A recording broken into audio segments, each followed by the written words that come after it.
Salut, c'est le Banen de Yingui.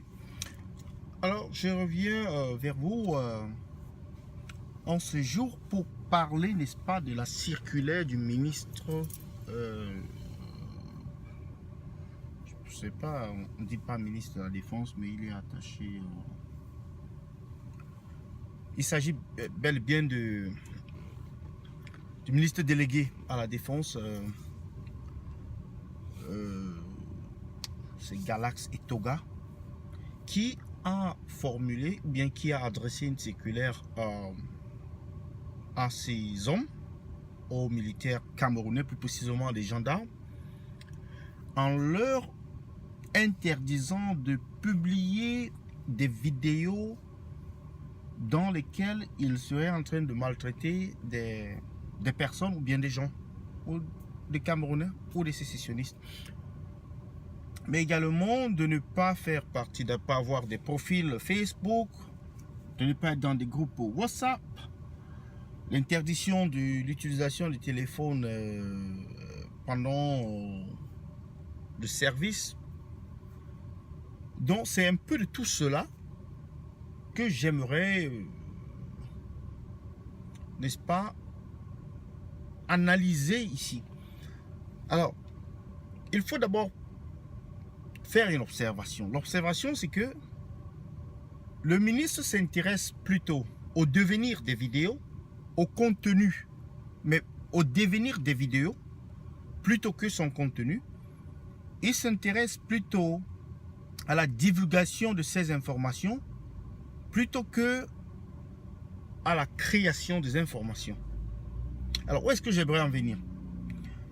Dernièrement, on a eu le rapport d'Amnesty International qui fait état des abus multiples qui ont été observés, n'est-ce pas, de part et d'autre, chez les Ambazoniens comme chez les forces de sécurité, les forces de défense et de sécurité.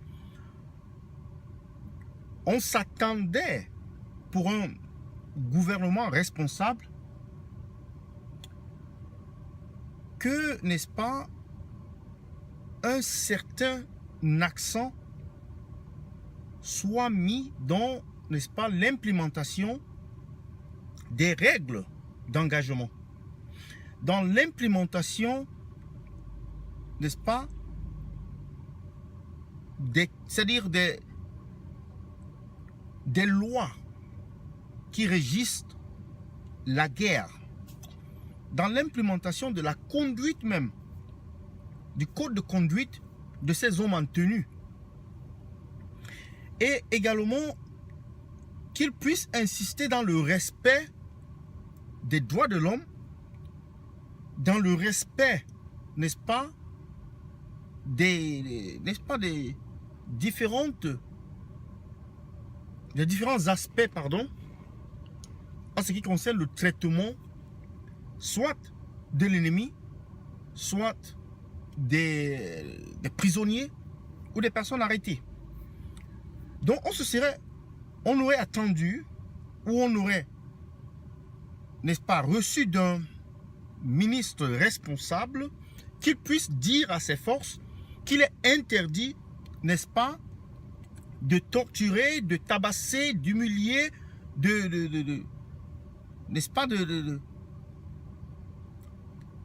d'essayer de recadrer ses forces dans le sens de leur dire qu'il est strictement interdit de tabasser les gens, de les humilier, plutôt que de se focaliser sur le résultat, c'est-à-dire sur ceux qui filment et qui mettent sur les réseaux sociaux. Franchement, je ne comprends rien. Mais il faut comprendre une chose ici, il faut savoir une chose, c'est que Amnesty International, ces organismes qui enquêtent sur ces exactions, sur ces abus, vont utiliser ceci comme une preuve que le gouvernement ne fait rien. En fait, ils ne sont qu'intéressés. Faites-le, mais cachez-le. En fait, c'est ce que ça veut dire. Vous le faites, mais cachez-le très bien. Parce qu'on n'a pas besoin de le voir. Bien sûr, j'ai parlé de ça dans mes vidéos. Pourquoi est-ce qu'ils prennent autant de vidéos? Pourquoi est-ce que... Mais le problème de fond, c'est qu'ils n'ont pas le droit, qu'ils ne doivent pas se faire justice eux-mêmes. Lorsque des personnes sont arrêtées, elles doivent être transférées aux autorités compétentes, à la justice.